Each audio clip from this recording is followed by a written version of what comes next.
Hi, I'm going to be going over the benefits and challenges that I see with role playing, and then share the ones that I would use. And then finally, I also want to share with you an online one that I found for history that was kind of fun to play.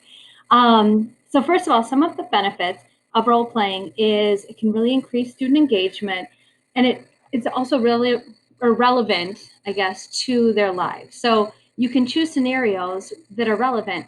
The other thing that's neat about role playing is you assign different roles. So people get a chance to walk in other shoes. Students are not just doing their own opinion, but they're acting out somebody else's viewpoint, and gives them a chance to kind of experience that. Some of the challenges, it takes a lot of time. I mean, I think that's everything I was reading, in our readings for this week is it just takes a long time to do this effectively. The other thing is you have to build, at least for me, I believe you have to build significant background knowledge to make it a real learning experience. I think that's the difference. If you don't have background knowledge, then it's just this kind of a fun activity. But by building that background knowledge, then you can help the students apply that knowledge. One idea I had, because I feel like you're giving up a lot of control as well. So one idea I found was that you can introduce the idea of freeze and action. So action is just like what, ready, set, action. And then you start the role play. But then as a teacher, you can yell freeze. And so when you yell freeze, this is when you can go and possibly assess the students, where you kind of ask them to look at the characters' bodies. What is their body language saying? What do you think is going to happen next? How could they de-escalate it? Would you handle things any differently? As maybe a way of kind of wrapping that back into the initial purpose of the role playing. So I thought that was kind of an interesting concept.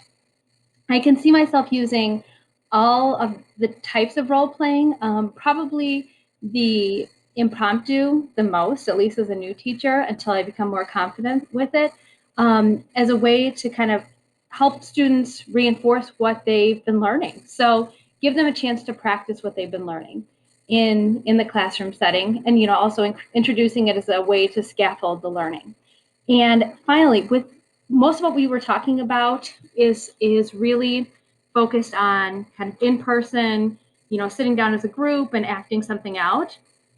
Given the current state of education this year, and probably going forward for at least a little while, I wanted to look at some online resources that they could use.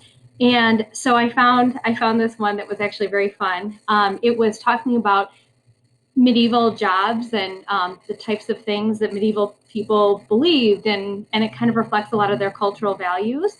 And so you go through this thing, you answer a bunch of questions, and then you come up with what your medieval job would be. The cool thing is, as you're going through, you're reading all these different job descriptions, which are pretty. Some of them are pretty interesting. So I ended up being best fitted for an arming squire, which is basically the person that cleans out the knights' uniforms after they've been wearing them all day. So apparently that would be my most desirable, disgusting job in history. But it was kind of a fun way. I feel like as students go through this, they would talk about it. They're learning about the jobs. They're learning about how their culture was different, and how when you don't have pulleys and things like that, or you don't have mechanical pulleys, you have somebody that's a treadmill operator that runs on a hamster wheel to try and get rocks up high. So anyways, I thought it was just really kind of a fun way of learning these different things. So just wanted to share. Thanks.